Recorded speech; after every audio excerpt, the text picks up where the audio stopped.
আমি হাকিমপুর সীমান্তে রয়েছি এবং চেকপোস্টে আমি একটু ছবিটা আগে দেখাবো যে এখানে কয়েকশো মানুষ যারা বাংলাদেশের বাসিন্দা তারা বলছেন বিভিন্ন সময় এখানে তারা ভারতে এসেছেন, কেউ দালাল মারফত, কেউ দালাল ছাড়া তা কাটা তার পেরিয়ে এখানে এসে কলকাতা সহ বিভিন্ন জায়গায় তারা কাজ করতেন, মূলত শ্রমিকের কাজ করতেন। তারা রাজ্যে এসআইআর শুরু হওয়ার পর থেকে তারা কিন্তু এখানে যেহেতু যে জায়গায় থাকতেন, মূলত তারা বলছেন কেউ ভাড়া বাড়ি, কেউ বস্তি এলাকায় থাকতেন, সেখানে ডকুমেন্টস চেক করতে শুরু করে দিয়েছে স্থানীয় প্রশাসন থেকে শুরু করে বিভিন্ন ধরনের নথি তাদের কাছে চেক করা হচ্ছে। সেই কারণে মূলত তারা এখন ফিরে যাচ্ছে। কেউ বলছেন যে তারা বেশিরভাগই বলছেন যে তাদের কাছে সেই ধরনের ভারতের যে সমস্ত নথি সেই ধরনের নথি তাই নেই, ফলে তাদের এখন ফিরে যেতে হবে। তাই তারা এখান থেকে ফিরে যাচ্ছেন এবং ফিরে যাওয়ার জন্য এখানে এসে এখানে এসে তারা ভিড় জমাচ্ছেন।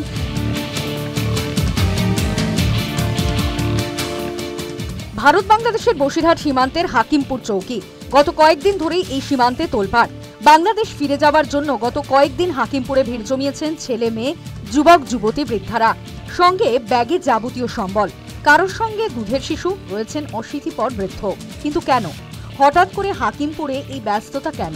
কারণ একটাই, সীমান্তে ভিড় জমানো মানুষেরা কোনো বৈধ নথি ছাড়াই ভারতে প্রবেশ করেছিলেন। এই রাজ্যের আনাচে কানাচে এরাই বাসা বেঁধে থাকছিলেন। দেশের 12টি রাজ্যে এই মুহূর্তে এসআইআর এর কাজ হচ্ছে, তার মধ্যে রয়েছে পশ্চিমবঙ্গ। এসআইআর এ ধরা পড়ছে বৈধ নথি রয়েছে কাদের কাছে। এরপরেই নিজেদের দেশে ফিরে যাওয়ার হিড়িক বাংলাদেশি নাগরিকদের মধ্যে। সাতক্ষীরাইতে পারি, এই 10-12 বছর আগে এসেছিলাম। আমি আসিনি, আমার মা বাবার সাথে এসেছিলাম, তখন আমি ছোট ছিলাম।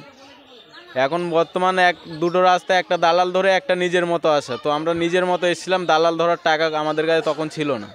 আমাদের কাছে তখন কিছুই ছিল না ধরতে গেলে, কাগজপত্র বলো, কটা কাপড় চোপড় ছিল, সেগুলো পরে আমরা এদেশে এসেছিলাম। আমাদের কোনো ডকুমেন্টস নেই। আমরা এসেছিলাম পেটের জ্বালায় কাজ করতে, ওই বাসাবাড়ির কাজ করতাম। হ্যাঁ, ওই আমরা নিজেরাই এসেছিলাম, ওই চুরি চাচড়ামি করে এসেছিলাম। হ্যাঁ, ধরতে পারলে তো জেলখানায় দিত, ধরতে পারিনি তো। কোনো বৈধ নথি ছাড়াই 5 বছর 10 বছর ধরে এই রাজ্যে ছিলেন, অকপটে স্বীকার করছেন অনেকে। প্রশ্ন হচ্ছে, বৈধ নথি ছাড়াই এই রাজ্যে রইলেন, বিভিন্ন জায়গায় কাজ করলেন কিভাবে? কেন তাদের কাছে কেউ নথি দেখতে চাইলেন না? নিউ টাউনের মতো আধুনিক শহরে রইলেন, কাজ করলেন, নিরাপত্তা রক্ষীদের চোখে পড়ল না? নিজেদের নামে সিম কার্ড করে মোবাইল ফোন ব্যবহার করলেন কোনো বৈধ নথি ছাড়াই।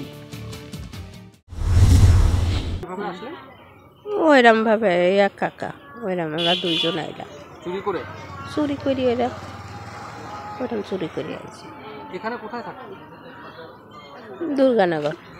কেউ আপনাদের জিজ্ঞাসা করতো না, ডকুমেন্ট চাইনি কোনোদিন? ডকুমেন্টস নেই তো, তা কোথাতে দেবো আমি? এখানে কি করতে এসেছেন? ওই কাজ মাছ করতাম। এখান থেকে তো যেতে গেলে তো একটা দেশ থেকে আরেক দেশে যেতে গেলে তো তার জন্য কাগজপত্রের দরকার হয়। আমাদের বাংলাদেশের কাগজপাতি আছে। বছর আগে এসেছেন ভারতে? 10 বছর, এই পুরো 10 বছর এসেছি। আপনারা কি পাসপোর্টে এসেছিলেন? না না, আমরা এমনি বিলাকে এসেছিলাম। সিম কার্ড কি করে ব্যবহার করছেন? ওই লোকের কাছ থেকে মুখের খাতিরই একটু কাজ করে দিতাম। আমাকে একটা সিম তুলে দাও না, একটু দেশে কথা বলবো। একটা মেয়ে আছে, সেবে ভালোবাসার, এই তোমরা যেমন ভালোবাসছো এরকম। নাকি বিষয়টা উল্টো? বিরোধীরা বারবার অভিযোগ করছেন অবৈধ অনুপ্রবেশকারীদের এই রাজ্যে আশ্রয় দিচ্ছে শাসক দল, ভোট ব্যাংক বাড়াতে তাদের প্রশ্রয় দিচ্ছে প্রশাসন। সেই অভিযোগই কি সত্যি? প্রথম থেকে বলছি, এর আগে পেট্রোল বন্ধ করবো যেদিন বলেছিলাম, নিউ মার্কেট ফাঁকা হয়ে গেছিল।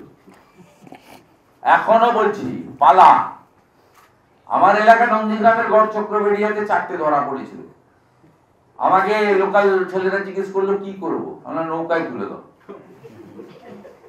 জেলে নিয়ে গেলে তো আমাদের ভাত খাবে, আমাদের ভাত খেতে দেবো কেন? আমাদের তো অনেক মানুষজন একবেলা খেয়ে একবেলা না খেয়ে ঘুমাতে যায়। আমরা আমাদের ভাত খেতে দেবো কেন এই লোকগুলোকে? ভাত পালা, ইমিডিয়েট পালা। এদের হাতে কি ভুয়ো নথি পৌঁছে দেওয়ার ব্যবস্থা হয়েছিল? তার জেরেই এরা দিনের পর দিন শাসক দলকে ভোট দিয়ে এসেছেন। এখন এসআইআর এ ভুয়ো নথি ধরা পড়ে যাওয়ার ভয়েই কি বলছেন এই দেশের কোনো বৈধ নথি নেই? এসআইআর প্রক্রিয়া যেই শুরু হয়েছে, তাদের যখন নথি দেখতে চাওয়া হচ্ছে তখন তারা কার্যত যে জায়গায় থাকতেন সেই জায়গা ছেড়ে বাংলাদেশে ফেরার জন্য সীমান্তে এসে জড়ো হয়েছেন এবং সীমান্তেই তারা অপেক্ষা করছেন যে বাংলাদেশে ফিরে যাবেন।